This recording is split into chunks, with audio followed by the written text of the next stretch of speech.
Hello, നമുക്ക് കുറച്ച് weekend വിശേഷങ്ങൾ കണ്ടാലോ? പക്ഷെ അതിനൊക്കെ മുമ്പ് I want thank you all. കാരണം നാട്ടിൽ പോയപ്പോഴത്തേക്കും ഇത്തവണ അമ്മയുടെ പലഹാരങ്ങളല്ലേ, അമ്മ ഉണ്ടാക്കിയ പലഹാരങ്ങൾ കുറച്ചൊക്കെ ഞാൻ ഇട്ടിട്ടുണ്ടായിരുന്നു. അതിൽ നല്ല അടിപൊളി ഹൽവ ഉണ്ടായിരുന്നു, പിന്നെ ചക്കവറ്റലുണ്ടായിരുന്നു, വെട്ട് കേക്ക് ഉണ്ടായിരുന്നു. ആ വീഡിയോയ്ക്ക് പെട്ടെന്ന് ഒരുപാട് വ്യൂസും ഒരുപാട് പേർക്ക് ഇഷ്ടമായി എന്നറിഞ്ഞപ്പോഴത്തേക്കും ഒത്തിരി സന്തോഷം. ഓരോ വട്ടം ഞാനിങ്ങനെ വ്യൂസ് ഇങ്ങനെ കൂടി 7K 8K ഇപ്പോൾ 20, ഇപ്പോൾ എത്രയോ 93K എന്തോ ഉണ്ട്.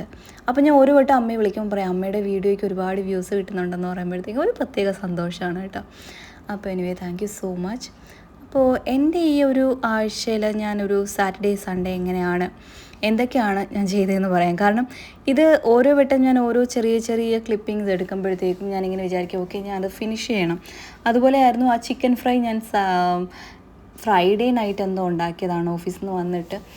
അപ്പോൾ അന്നും ഞാൻ വിചാരിച്ചു ഓക്കെ എല്ലാ വീഡിയോ എടുത്ത് കംപ്ലീറ്റ് ചെയ്യണമെന്ന് വിചാരിച്ചു. പക്ഷേ ഹാഫ് വേ ആയപ്പോഴത്തേക്ക് എൻ്റെ ഫോണിൻ്റെ ചാർജ് തീർന്നു. പിന്നെ അത് നേരെ അടുത്ത ദിവസത്തെ ബാഗ് അൺപാക്കിങ്ങിലേക്ക് എത്തി. അത് കഴിഞ്ഞിട്ട് എന്താ പറയുക, ബാഗ് അൺപാക്കിങ് പ്രശ്നമില്ലാണ്ട് അങ്ങ് പോയി.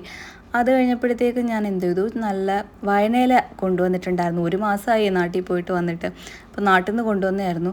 അപ്പോൾ തൊട്ട് വിചാരിക്കുകയാണ് ഉണ്ടാക്കണമെന്ന്. പക്ഷേ എന്താ പറയുക, അതുണ്ടാക്കാനായിട്ടുള്ള സമയം കിട്ടിയത് 1 മാസത്തിന് ശേഷം ഇന്നലെ ആയിരുന്നു. അങ്ങനെ അത് ഇന്നലെ രാത്രിയോടുകൂടി അതിൻ്റെ സംഭവം എല്ലാം റെഡിയാക്കി. പക്ഷേ ഉണ്ടാക്കി വന്നപ്പോഴത്തേക്കും അച്ഛനും അമ്മയ്ക്കും എടുത്തിട്ട് പോകാനായിട്ട് ലേറ്റായി കേട്ടോ. അങ്ങനെ പിന്നെ അച്ഛനും അമ്മയ്ക്കും കൊണ്ടുപോകാനായിട്ട് എടുത്ത് നേരെ ഫ്രിഡ്ജിൽ വെച്ചിട്ട് ഇന്നാണ് അവർക്കത് കൊണ്ട് കൊടുക്കാൻ പറ്റിയത്. പിന്നെ അവിടെ പോയി നമ്മൾ അച്ഛൻ്റെ അമ്മയുടെയും കൂടെ കുറച്ച് സമയമൊക്കെ ചിലവഴിച്ച് പിന്നെ ഞാൻ സ്ഥിരം പരിപാടിയാണ്, ഞാൻ വന്നു കഴിഞ്ഞാൽ അവിടുത്തെ പറമ്പിൽ കൂടെ അങ്ങോട്ടും ഇങ്ങോട്ടൊക്കെ ഒന്ന് നടന്ന് അവിടെ നിന്ന് എന്തെങ്കിലുമൊക്കെ കിട്ടാറുണ്ട്. ഇന്നിപ്പോൾ പോയപ്പോഴത്തേക്കും നമുക്ക് നല്ല നിറയെ നാരങ്ങ പിടിച്ചിട്ടുണ്ടായിരുന്നു കേട്ടോ. പിന്നെ അങ്ങനെ നടന്നു പോകുമ്പോഴത്തേക്കും മാങ്ങയുടെയൊക്കെ കാലം കഴിഞ്ഞു എന്ന് പറയാൻ പറ്റില്ല, ഇപ്പോഴും മാങ്ങയുണ്ട്. അങ്ങനെ നോക്കിയപ്പോൾ നല്ലൊരു പഴുത്ത മാങ്ങ ഇട്ട് കേട്ടോ.